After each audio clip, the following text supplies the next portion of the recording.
Assalamualaikum warahmatullahi wabarakatuh. Perkenalkan kami dari kelompok 11 yang ingin mempresentasikan tentang pemilihan topik dan pendahuluan karya ilmiah. Yang pertama, pengertian karya ilmiah. Kata karya dapat diartikan dengan hasil perbuatan atau ciptaan. Kata ilmiah dapat diartikan dengan bersifat ilmu atau memenuhi syarat ilmu pengetahuan.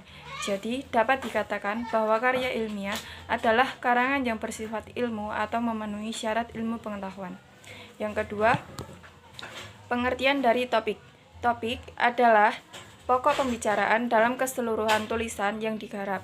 Topik harus ditentukan sebelum memulai menulis sebab aktivitas menulis tidak mungkin dilakukan tanpa topik. Oleh karena itu, kegiatan pertama yang harus dilakukan pada tahap penulisan adalah memilih topik.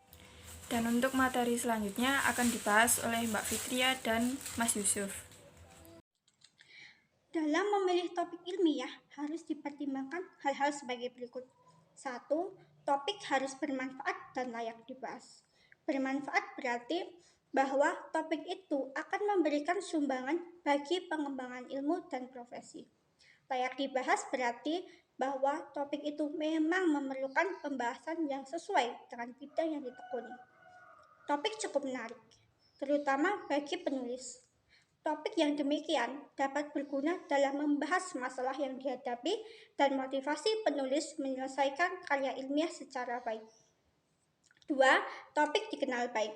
Ini berarti topik yang dipilih harus topik yang dikuasai atau diketahui penulis sendiri. Sekurang-kurangnya, prinsip-prinsip ilmiahnya dikuasai penulis serba sedikit.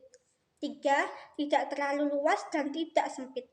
Topik yang terlalu luas seperti pendidikan, budaya tidak memberikan kesempatan kepada penulis untuk membahas secara mendalam. Sebaliknya, bila topik terlalu sempit, maka sifatnya terlalu khusus, tidak dapat digeneralisasikan, sehingga tidak banyak gunanya bagi pengembangan ilmu. Untuk materi pendahuluan karya ilmiah akan dibahas oleh Mas Yusuf. Pendahuluan karya ilmiah. Pendahuluan karya ilmiah adalah bab pertama yang berisi apa dan mengapa penelitian itu dilakukan.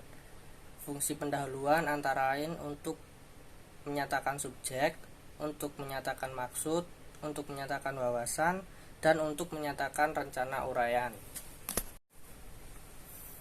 Lalu ada bagian-bagian pendahuluan. Yang pertama ada latar belakang. Latar belakang adalah rangkaian informasi yang berkaitan dengan masalah yang akan diteliti. Latar belakang bisa ditambahkan dengan kata-kata retoris, kutipan yang menarik, tetapi masih berhubungan dengan tema yang akan diangkat. Latar belakang harus memberikan gambaran tentang dua hal penting, yaitu ada alasan dan kedua ada ruang lingkup atau tema tersebut. Lalu setelah latar belakang ada rumusan masalah. Rumusan masalah adalah upaya untuk menyatakan secara tersurat pernyataan-pernyataan yang hendak dicari jawabannya. Rumusan masalah disusun secara singkat, padat, jelas, dan berbentuk kalimat tanya. Lalu setelah rumusan masalah ada tujuan penelitian. Tujuan penelitian adalah sasaran yang ingin dicapai dalam penelitian. Tujuan utama penelitian untuk menemukan jawaban-jawaban dari pertanyaan dari penelitian. Sekian presentasi dari kelompok kami. Bila ada salahnya mohon dimaafkan. Billahi taufiq wal hidayah. Wassalamualaikum warahmatullahi wabarakatuh.